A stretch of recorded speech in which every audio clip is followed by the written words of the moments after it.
অরুণাচলের line of actual কন্ট্রোলে হুট করেই উত্তেজনা। চীনের 1,20,000 ড্রাগন সেনা দাঁড়িয়ে আছে ভারতের দিকে গরম চোখে তাকিয়ে। যে কোনো সময় হতে পারে যে কোনো কিছু। গেল সপ্তাহে মার্কিন প্রতিরক্ষা দপ্তর পেন্টাগনের এক রিপোর্টে আকাশ ভেঙে পড়েছে নরেন্দ্র মোদী সরকারের মাথায়।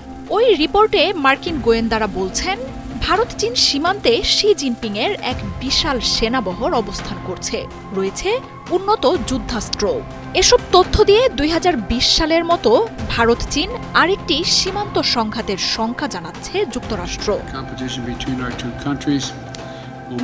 গেল সপ্তাহে পেন্টাগনের রিপোর্ট প্রকাশের পর হঠাৎই যেন বাজ পড়েছে নরেন্দ্র মোদীর মাথায়।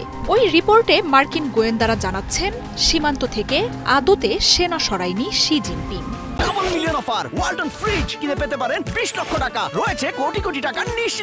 মার্কিন কংগ্রেসের হাতে তুলে দেয়া military and security developments involving the People's Republic of China 2024 নামের ওই রিপোর্টে বলা হয়, 2020 সালের সংঘাতের পর লাদাখ সীমান্ত থেকে সরে যাওয়া বা সেনা সংখ্যা কমায়নি চীন। উল্টো সীমান্তে নতুন সামরিক অবকাঠামো নির্মাণ ও সেনা ব্রিগেড মোতায়েনের কাজও করছে বেইজিং। কোনো দিক থেকেই স্বস্তি পাচ্ছে না ভারত। আঞ্চলিক ও প্রতিবেশী দেশগুলো আগেই হাত ছেড়েছে নরেন্দ্র মোদীর। ভারতের এই বিজেপি সরকারকে সরাতে পরিকল্পনা করছে যুক্তরাষ্ট্র। মণিপুর পরিস্থিতি নিয়ে উঠছে দেশ ভাঙার গুঞ্জন। এমন পরিস্থিতিতে চিরপ্রতিদ্বন্দ্বী চীনের সাথে বৈরিতা কমাতে মরিয়া ভারত কয়েক বছর ধরেই বেইজিংয়ের সাথে আলোচনা চালাচ্ছে। দেখে মনেও হচ্ছিল হয়তো শি জিনপিংয়ের দেশটির সাথে সম্পর্ক স্বাভাবিক হচ্ছে দিল্লির। বিশ্বের অন্যতম দুই সামরিক শক্তির দেশ ভারত ও চীনের রয়েছে ৩,৪৮৮ কিলোমিটারের সীমান্ত। লাইন অব অ্যাকচুয়াল কন্ট্রোল নামে পরিচিত এই সীমান্ত বিশ্বের সবচেয়ে ঝুঁকিপূর্ণ সীমান্তগুলোর একটি, যেখানে চীন ও ভারতের সেনারা অবস্থান করে মুখোমুখি। কিছুদিন পরপরই এসব সীমান্তে দেখা দেয় উত্তেজনা। কয়েক মাস আগেই ভারতের বিভিন্ন গণমাধ্যমে ভারতের ৬০ কিলোমিটার অঞ্চল চীন দখলে নিয়েছে বলে দাবি করে। তবে শক্তিশালী চীনের বিরুদ্ধে বরাবরই চুপ থাকেন নরেন্দ্র মোদী। স্পর্শকাতর এই ইস্যুতে নীরবতা পালন করে তার সরকারও।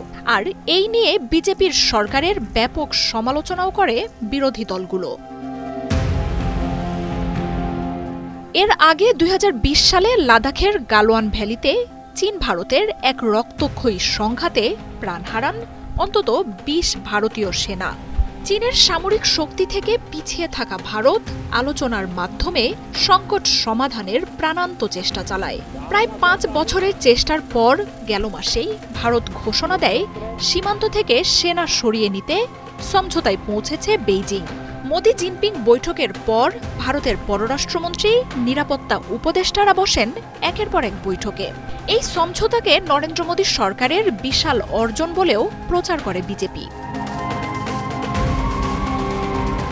লাদাখ থেকে অরুণাচল পর্যন্ত ৩,৪৮৮ কিলোমিটারের প্রকৃত নিয়ন্ত্রণ রেখায় পিপলস লিবারেশন আর্মির এখন 1,20,000-এর বেশি সেনা মোতায়েন রয়েছে। শুধু তাই নয়, সীমান্তে কি কি হাতিয়ার জমা করেছে তারও বিস্তারিত উল্লেখ রয়েছে মার্কিন পেন্টাগনের রিপোর্টে। ওই এলাকায় মোতায়েন থাকা চীনা সেনাদের কাছে রয়েছে ট্যাঙ্ক, হাউইটজার কামান, ক্ষেপণাস্ত্র সহ অন্যান্য উন্নত সামরিক সরঞ্জাম। পেন্টাগনের রিপোর্টের সবচেয়ে উদ্বেগজনক বিষয় হল পিএলের অন্তত 20টি সম্মিলিত অস্ত্র ব্রিগেড বা কম্বাইন্ড আর্মস ব্রিগেড সিএবির উপস্থিতির উল্লেখ। বলা হচ্ছে, প্রকৃত নিয়ন্ত্রণ রেখার পূর্ব, পশ্চিম এবং মধ্যবর্তী একাধিক কৌশলগত এলাকাগুলোতে সম্ভাব্য যে কোনো যুদ্ধের জন্য তাদের মজুদ রেখেছেন জিনপিং। সংঘর্ষ বাঁধলে লাদাখ বা অরুণাচলের ভূমি দখলের ক্ষেত্রে এই ব্রিগেডকে ব্যবহার করতে পারে চীন। সেনা মোতায়েন ছাড়াও পেন্টাগনের রিপোর্টে চীনের পরমাণু শক্তি বৃদ্ধিরও উল্লেখ রয়েছে।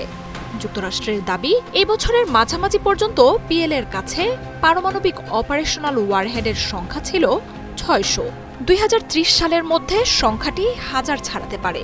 এছাড়াও দূরপাল্লার হাইপারসনিক, ব্যালিস্টিক মিসাইল সহ মহাকাশ থেকে উন্নত অস্ত্র ছোড়ার মতো অত্যাধুনিক প্রযুক্তি নিয়ে কাজ করছে বেইজিং। মার্জিয়া উপমা, ৭১।